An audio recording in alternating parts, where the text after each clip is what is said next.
I'm sure there is an element of stigmatization that happens when you choose a particular kind of lifestyle. Tell us your story. Okay, there is practically no story, at least I think there is no story there. When did you realize that you're polyamorous? Not one fine morning, it was like a gradual journey. No, of course not. Yeah. It's a gradual journey. Actually যেটা হলো সেটা হচ্ছে যে আমি আর সাক্ষ্য essentially অসম্ভব ভালো বন্ধু।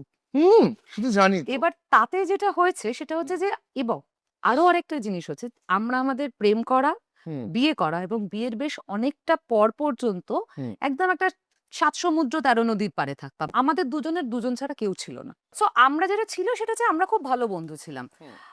আমরা এখনো খুব ভালো বন্ধু। তো আমাদের কখনো মনে হয়নি যে এই কথাটা ওকে বলবো না, ওই কথাটা ওকে বলবো না, কারণ আমাদের ওই কথাটা বলার আর কোনো লোক নেই তখন। আমাদের মানে দুজনের জীবনে দুজনেই আছি আর কি। Right, right. এবার ফলে আমার যদি কাউকে ভালো লাগে আমি ওকে বলি, ওর যদি কাউকে ভালো লাগে ও আমাকে বলে, এবং ভালো লাগার ডিগ্রি কখন কিরকম হয় সেটা নিয়েও আমরা আলোচনা করতে থাকি।